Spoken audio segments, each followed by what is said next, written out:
जालन्यातील या संतापजनक घटनेवर आलेल्या अन्य काही राजकीय प्रतिक्रिया बघूयात। मला असं वाटतं की अत्यंत घृणास्पद अशा प्रकारचा प्रकार आहे। या प्रकाराची गांभीर्यानं पोलिसांना दखल घेतली पाहिजे आणि जे कोणी दोषी असतील त्यांना त्वरित पकडून त्याला शासन केलं पाहिजे आणि पुन्हा अशा प्रकारच्या घटना घडणार नाहीत याची काळजी घेतली पाहिजे। सरकारने सुद्धा बारीक लक्ष ठेवलं पाहिजे। त्यामुळं या घटनेचा मी निषेध करतो। कडक कारवाई होणार आणि आता मला असं वाटतं की निश्चितपणे लोक पण फार अलर्ट झालेले आहेत, सोशल मीडिया अलर्ट आहे आणि कायदे पण आपण कडक केलेले आहेत, त्यांना शिक्षण सुद्धा जबरदस्त होत आहे। या संदर्भामध्ये माननीय गृहराज्यमंत्री महोदय शंभूराजे देसाई यांनी गंभीरपणे दखल घेतलेली आहे आणि 2 पोलीस पथक नेमून त्या ठिकाणी कारवाई करण्यात येते आहे। अशा लोकांवर कठोर कारवाई झाली पाहिजे। आणि याच संदर्भात पुण्यातील तरुणांना नेमकं काय वाटतं हे जाणून घेण्यासाठी थेट जाणार आहोत। पुण्याला आमचे प्रतिनिधी वैभव सोनवणे आपल्या सोबत आहेत आणि त्यांच्यासोबत पुण्यामधील काही तरुण मंडळी देखील आहेत। वैभव, काय म्हणणं आहे नेमकं तरुणांचं आणि काय प्रतिक्रिया येत आहेत तरुणांकडून? स्वाती, महाविद्यालयीन तरुण आहेत हे सगळे माझ्यासोबत। अनेक वेगवेगळ्या संस्थांवरती काम करणारी ही विद्यार्थी आहेत। सामाजिक संस्था चालवली त्यांनी एक याच वयामध्ये। आता अनेक सामाजिक संस्थांसोबत मदतीचं काम जे ते करतात। तुम्हाला काय वाटतंय ही सगळी परिस्थिती बघितल्यानंतर या अशा पद्धतीने एका मुलाला आणि मुलीला युगुलाला या अशा पद्धतीनं बेदम मारहाण करणं, मुलीला सुद्धा मारहाण करणं आणि ही मारहाण करणारी मुलं कुणी ज्ञात नाही आहेत, तर ती अल्पवयीन मुलं आहेत, सुजान नाही आहेत, अल्पवयीन मुलं आहेत। या अशा पद्धतीनं तुमच्या आजूबाजूला रोज घटना घडत असतील, मात्र या मुलांनी त्याचा व्हिडिओ रेकॉर्ड करून आता सोशल मीडियावर सुद्धा व्हायरल केलेला होता। मुळात प्रेम करणं हा प्रत्येकाचा वैयक्तिक विषय आहे, त्यात कोणी दुसऱ्याने इंटरफेरन्स करायचं नसतं आणि त्यात मारणारी मुलं ही अल्पवयीन असल्यामुळे देशाचं भवितव्य कुठेतरी धोक्यात येतंय हे पूर्णपणे दिसू लागले। 2020 साली आपण कुठे चाललोय, आपला देश कुठे चाललाय आणि मुलं काय करतात आणि मारताना पण परत त्याचा व्हिडिओ पण काढणं आणि तो परत सोशल मीडियावर व्हायरल करणं, स्टंटबाजी ही पूर्ण चुकीची दिसते मुलांची। ठीक आहे, तुला काय वाटतं या घटनेवरून ऐकून? जसं हा दादा म्हणाला तसं मलाही योग्य वाटतं की ते अल्पवयीन मुलांनी मारहाण नव्हती करायला पाहिजे। परत सोशल मीडिया दिला तो चांगल्या कामांसाठी यूज केला पाहिजे। मारहाण करून तो व्हायरल करणं हे योग्य कारण नाही। तुम्हाला दिलंय कशासाठी? तेवढा मर्यादित उपयोगासाठी दिलंय, त्याच्या बाहेर जाऊन तुम्ही जर याचा उपयोग करत असाल तर ते अतिशय चुकीचं आहे। ठीक आहे, शर्मिला येवले सुद्धा आपल्या सोबत आहे, विद्यार्थी संघटनेची कार्यकर्ती ती। तिला विचारूया, एकूण ही सगळी परिस्थिती बघितली, मुलगी म्हणून तुझी काय भूमिका आहे? या अशा पद्धतीनं घटना रोज आजूबाजूला घडत असतात, तुमच्याकडेही कॉलेजेसमध्ये अशा घटना वारंवार घडत असतात। सोशल मीडियावरती त्याचे व्हिडिओ व्हायरल करणं आणि मग कॉलेजच्या गेटवरती थांबून मर्दुमकी दाखवणं, अशा घटना तुम्हीही पाहिलेल्या असतील। निश्चितच ह्या घटना आम्ही दररोजच बघतो, विविध स्तरावर बघतो, विविध जिल्ह्यांमध्ये बघतो। पण खरंच महाराष्ट्र हा 2019-20ला महासत्ताच्या होण्याची वाटचाल करत होता। ज्याप्रमाणे साने गुरुजींनी सांगितलं की जगाला प्रेम अर्पण करा। जर प्रेम करणं हा गुन्हा नाहीये तर तुम्ही अशा प्रकारचे व्हिडिओ काढून त्यांना सोशल मीडिया बदनाम करून तुम्ही वैयक्तिक तुमची मर्दानगी दाखवणं आणि मुळातच अल्पवयीन मुलाने दाखवलं, म्हणजे तुमची मर्दानगी जिथे दाखवायला पाहिजे चांगल्या कामांसाठी ती न दाखवता एखाद्या दृष्ट कृत्यामध्ये तुमचं वैयक्तिक हे कृत्य दाखवणं आणि ते सोशल मीडियाला व्हायरल करणं, माझ्यासारखी तरुणी ह्याचा नक्कीच निषेध करते। का कुणी प्रेम का करायचं नाही? प्रेम करणं हा त्याचा ज्याप्रमाणे वैयक्तिक अधिकार आहे त्याचप्रमाणे तो एक वेगळा अनुभव सुद्धा असू शकतो। मग त्यांनी ते प्रेम करणं ही निश्चितच चांगली गोष्ट आहे। त्यामुळे माझा ह्या गोष्टीला निषेध आहे आणि त्याहीपेक्षा हे जे काही अल्पवयीन विद्यार्थी आहेत किंवा तरुण आहेत त्यांनी कॉलेजच्या गेटवर किंवा अशा कृत्यातून मर्दानगी न दाखवता चांगल्या कृत्यातून मर्दानगी दाखवली पाहिजे असं माझं मत आहे। ठीक आहे, आणखी काही विद्यार्थी संघटनांचे प्रतिनिधी आहेत आपल्यासोबत। घटना कळली असेल कुलदीप तुला, जालन्यामध्ये अल्पवयीन मुलानं एका प्रेमी युगुलाला मारहाण केली आहे। काही 3-4 जणांचं टोळकं आहे वास्तविक अल्पवयीन मुलांचं आणि त्याचा व्हिडिओ करून सोशल मीडियावरती व्हायरल केला आहे। या गोष्टी साधारण कॉलेजेसच्या कॅम्पसमध्ये तुम्ही रोज पाहत असता। या अशा पद्धतीनं टोळकी जी आहेत ती कॉलेजेसमध्ये दंगा घालत असतात किंवा साधारण न्यूसेन्स तयार करणं, उपद्रव देत राहणं इतरांना आणि आपल्याला ज्या गोष्टी सहज मिळू शकत नाहीत, प्रेमानं मिळू शकत नाहीत, त्या अशा पद्धतीनं त्याचा दुरुपयोग करून किंवा त्यांची बदनामी करून एक इगो जो आहे तो सेटल करायचा प्रयत्न केला जातो। असं साधारण कॉलेजेसच्या कॅम्पसमध्ये हे चित्र कायम असतं, हे काही थांबायचं नाव घेत नाही। अनेकदा याची दखल जी आहे ती किंवा याचा प्रसार जो आहे तो सोशल मीडियाचा गैरवापर करून बदनामी करण्यासाठी सुद्धा केला जातो. या घटनेचा मी प्रथम निषेध व्यक्त करतो, कारण का हे पुरोगामी महाराष्ट्राला आणि फुलेशाही आंबेडकर विचारांचे नाव घेणाऱ्या सातत्याने दोन्ही विचारांच्या लोकांना हे न शोभणारी गोष्ट आहे. मुळात याच्यावरची जी मानसिकता आहे ह्या विद्यार्थ्यांची अत्यंत हे ज्या सोशल मीडियाचा ज्या पद्धतीने वापर करतात, टिकटॉकच्या माध्यमातून असो किंवा वेगवेगळ्या स्वरूपात सोशल मीडिया, फेसबुक असेल, व्हॉट्सअप असेल, यातून ते काय करतात, आपली जी मर्दानगी आहे, जे आपले जे काही पराक्रम आहे व कर्तबगार आहे, ही त्यांच्या अँगलनी ते काय करतात या पद्धतीने व्यक्त करत असतात. त्यांना ज्या गोष्टी ते मिळत नाहीत ते काय करतात त्याच्यावरती दबाव तंत्र वापरतात किंवा त्याला आपण काय म्हणतो गुंड प्रवृत्ती ते निर्माण करण्याचा ते सातत्याने प्रयत्न करतात. ही मानसिकता जोपर्यंत बदलत नाही तोपर्यंत यांना आपण, माझं असं व्यक्तिगत मत आहे की ह्यांची जी शिक्षा आहे ती सार्वजनिक ठिकाणी यांना होणं गरजेचं आहे, जेणेकरून इतर जे लोकांचा जो बघण्याचा दृष्टिकोन आहे ना तो पूर्णपणे चेंज होईल. ह्यांना काय होतं, कायद्याचा धाक नाही ह्यांना, आणि ह्यांना राजकीय वरदान असतो कुठल्या ना कुठल्या पक्षाचा, हे तात्पुरतं त्या पद्धतीने होतात आणि नंतर परत एकदा ते त्या पद्धतीने अशा प्रकारे ते कॉलेजच्या कॅम्पसच्या आवारामध्ये ते सातत्याने करत असतात.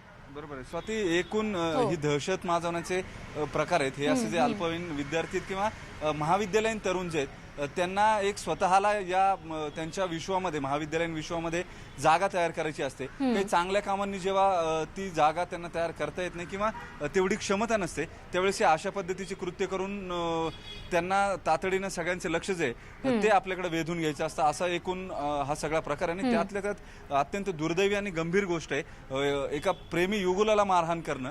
अगदी वैभव, आणि त्यांच्या या कृत्याचा निषेध या ठिकाणी होत आहे. तरुणांनी देखील तेच बोलून दाखवले आणि त्यांना कठोर शासन दिलं जावं अशी देखील मागणी या तरुणांनी केलेली आहे.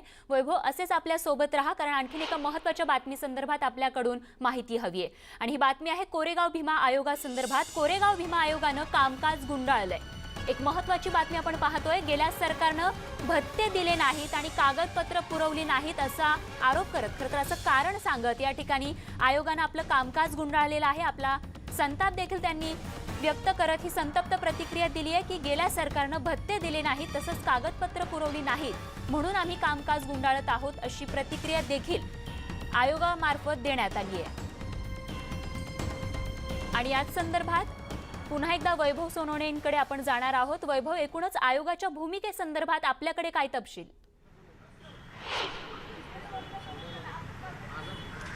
अत्यंत धक्कादायक भूमिका जी आहे ती कोरेगाव भीमा चौकशी आयोगानं घेतली आहे. वास्तविक यापूर्वी सुद्धा आयोगाची नेमणूक झाल्यानंतर जवळपास 2 महिने आयोग कुठे बसेल, काय करेल किंवा आयोगासाठी जागा कुठली असेल, कामकाज कशा पद्धतीने चालेल याबाबतचा कुठलाही आदेश जो आहे तो आयोगाला दिलेला नव्हता. त्यामुळे आयोग नेमल्यानंतर जवळपास 2 महिन्यानंतर आयोगाचं कामकाज जे आहे ते सुरू झालेलं होतं. 4 महिन्यामध्ये भीमा कोरेगावच्या दंगलीचा अहवाल जो आहे तो न्यायालयानं या आयोगानं सरकारसमोर टेबल करणं आवश्यक होतं, मात्र तसं झालेलं नाही. जवळपास 8 ते 10 महिन्यांचा कालावधी जो आहे तो उलटून गेलाय. अजूनही आयोगाचं कामकाज जे आहे ते पूर्ण होऊ शकलेलं नाही आणि आता आयोगानं जी भूमिका घेतली आहे त्यावरून सरकारची एकूण अनास्था जी आहे, गेल्या 8 महिन्यांचे पगार जे आहेत ते या आयोगासोबत काम करणाऱ्या कर्मचाऱ्यांचे किंवा नियुक्त झालेल्या लोकांचे देण्यात आलेले नाहीत.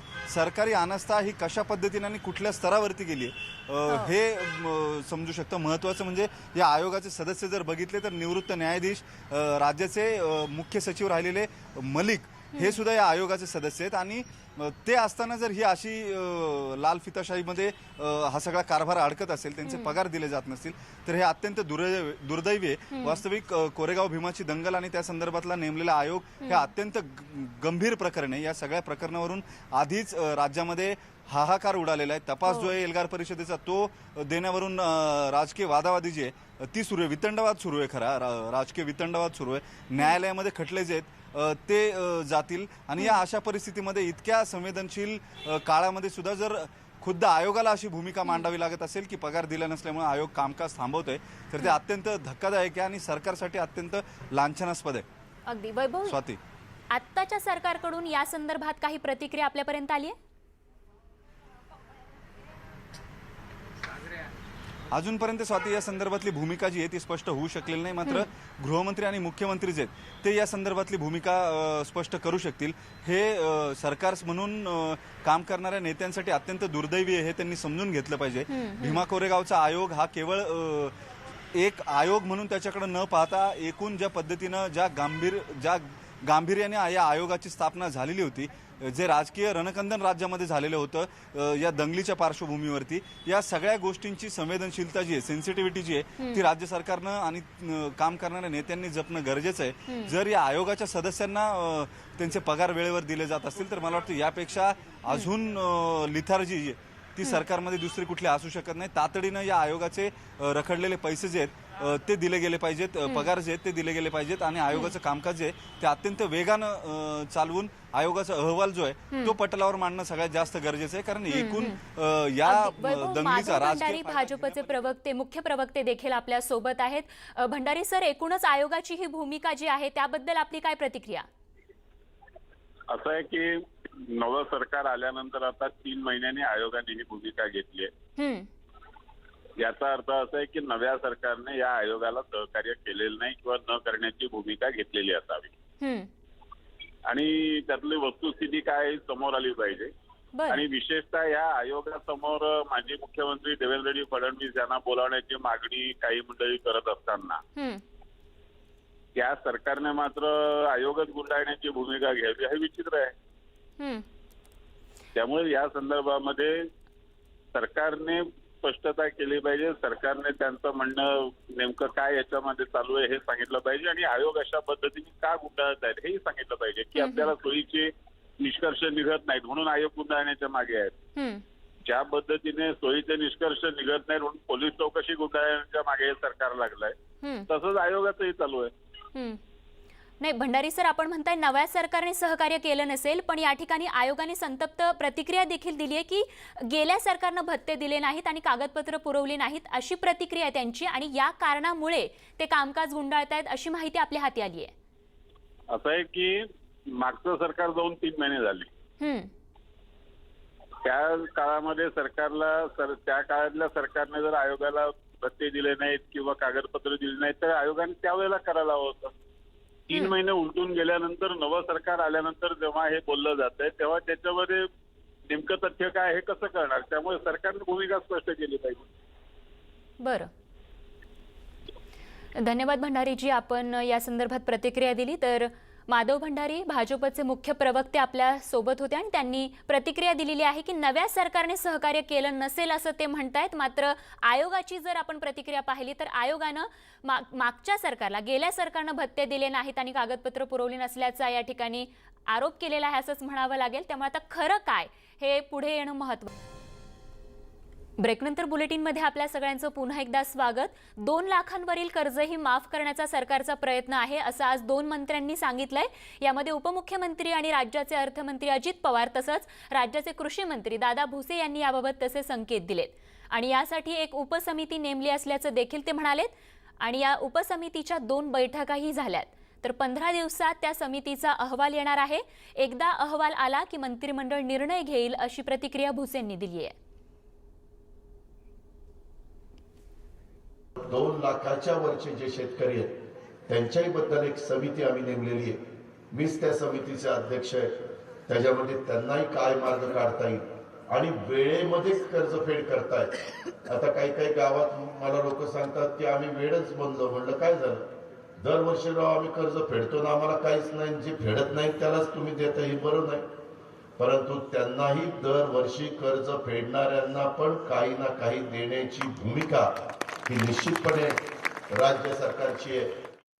2 लाखाच्या वरचं थकीत पीक कर्ज आणि जे शेतकरी बांधव रेग्युलर कर्जफेड करतात या संदर्भामध्ये उपसमिती गठीत करण्यात आलेली आहे.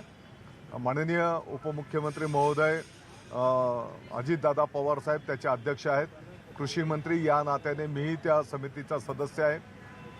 या संदर्भामध्ये 2 बैठका आमच्या संपन्न झालेल्या आहेत आणि येणाऱ्या 15 दिवसाच्या आत या समितीचा अहवाल कॅबिनेटला मुख्यमंत्री महोदयांना सादर केला जाईल. राज्यात अतिमहत्त्वाच्या जागांवर तात्काळ नवीन कर्मचारी भरती करणार असल्याचं उपमुख्यमंत्री अजित पवारांनी सांगितलंय. यामध्ये 8,000 नवीन पोलिसांच्या भरतीला सरकारनं मान्यता दिली आहे. तसंच ग्रामसेवक, आरोग्य कर्मचारी, महसूल अशा विविध विभागांमध्ये कर्मचारी भरती केली जाणार असल्याचं देखील उपमुख्यमंत्र्यांनी सांगितलंय. आम्हाला पोलिसांची कमतरता आहे.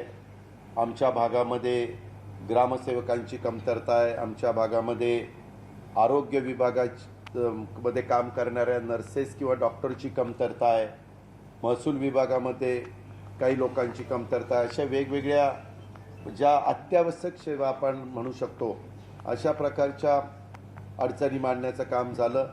मग त्याच्यातनं पहिला कायदा सुव्यवस्थेचा प्रश्न सोडवण्याच्याकरता मुख्यमंत्र्यांच्या स्तरावर 8,000 पोलीस भरती करण्याचा निर्णय झालेला आहे. तो पहिला निर्णय अंमलात येईल आणि त्याच्यानंतर जलसंपदा खातं, सार्वजनिक बांधकाम खातं, जी काही डिपार्टमेंट आहेत आणि त्याच्यामध्ये तिथं भरती केल्याशिवाय खऱ्या अर्थाने त्या भागातल्या नागरिकांना, ग्रामस्थांना सेवा देता येत नाही. अशा प्रकारचे प्रश्न हे तातडीनं निकालात काढायचे आणि ती भरती करून टाकायची, असं सुतोवाच स्वतः मुख्यमंत्री महोदयांनी केलेलं आहे. मिनी काश्मीर म्हणून ओळख असलेल्या महाबळेश्वरमध्ये मुख्यमंत्री उद्धव ठाकरे हे 3 दिवसांचा त्यांचा खासगी दौरा असणार आहे. महाबळेश्वरमधील वेण्णा लेक परिसरात हेलिपॅड बनवण्यात आला असून मोठा पोलीस बंदोबस्त देखील या परिसरात ठेवण्यात आला आहे. तर मुख्यमंत्र्यांच्या स्वागतासाठी महाबळेश्वरमध्ये फ्लेक्स लावण्यात आले असून स्वागताची सर्व तयारी देखील पूर्ण झाली आहे. मुख्यमंत्री उद्धव ठाकरे हे 3 दिवस सहकुटुंब महाबळेश्वर इथल्या राजभवन इथे वास्तव्य करणार आहेत आणि या दरम्यान महाबळेश्वर इथल्या एका लग्न सोहळ्याला देखील ते उपस्थित राहणार असल्याचं कळतंय. तर किरण मोहिते आमचे प्रतिनिधी या संदर्भात अधिक माहिती आपल्याला देत आहेत. किरण, एकूणच 3 दिवसांच्या दौऱ्यासंदर्भात मुख्यमंत्र्यांच्या काय माहिती? स्वाती, मुख्यमंत्री उद्धव ठाकरे जे आहेत ते सहकुटुंब 3 दिवसाच्या खासगी दौऱ्यासाठी महाबळेश्वर या ठिकाणी थोड्याच वेळात येणार आहेत. महाबळेश्वरमधील जे वेण्णा लेक परिसर आहे या परिसरामध्ये हेलिपॅड तयार करण्यात आलेला आहे. या ठिकाणी त्यांचं आगमन थोड्याच वेळात होणार आहे. या ठिकाणून मुख्यमंत्री जे आहेत ते राजभवन या ठिकाणी जातील आणि त्या ठिकाणी 3 दिवस त्यांचं वास्तव्य असणार आहे. त्यानंतर 3 दिवसाच्या मध्ये या खाजगी एका विवाह सोहळा आहे, या विवाह सोहळ्याला ते उपस्थित राहणार आहेत. या दरम्यान हा जो दौरा आहे या दरम्यान कोणत्याही राजकीय व्यक्ती किंवा मीडियाला पूर्णपणे बंदी घालण्यात आलेली आहे. एकंदरीत पाहायला गेलं तर वेण्णा लेक परिसर आहे यामध्ये गेले 2 दिवस जे आहे ते घोडरपेट आहे किंवा मैदान जे आहे ते पूर्णपणे बंद ठेवण्यात आलेलं आहे. अगदी किरण, तर 3 दिवसांचा हा मुख्यमंत्र्यांचा दौरा असणार आहे. अशीच अपडेट आमच्यापर्यंत पोहोचवत राहा. तूर्त धन्यवाद या माहितीसाठी. यानंतर बघत पुढची बातमी. जलसंधारण मंत्री शंकरराव गडाख यांचे बंधू प्रशांत गडाख हे एका कॉलेजच्या स्नेहसंमेलनात गाण्यावर थिरकलेत. कॉलेज स्नेहसंमेलनात पत्नीसह ते स्टेजवर रंग बरसे या गाण्यावरती त्यांनी केलेल्या नृत्याला उपस्थितांनी देखील भरभरून प्रतिसाद दिलाय. नेवासा तालुक्यातील श्री ज्ञानेश्वर कॉलेज वार्षिक स्नेहसंमेलनात त्यांनी हे नृत्य केलंय. तर उपस्थित विद्यार्थ्यांनी देखील टाळ्या आणि शिट्ट्यांनी त्यांच्या नृत्याला चांगलाच मनमुराद दाद दिली आहे. रंग बरसे भीगे चुनर वाले रंग बरसे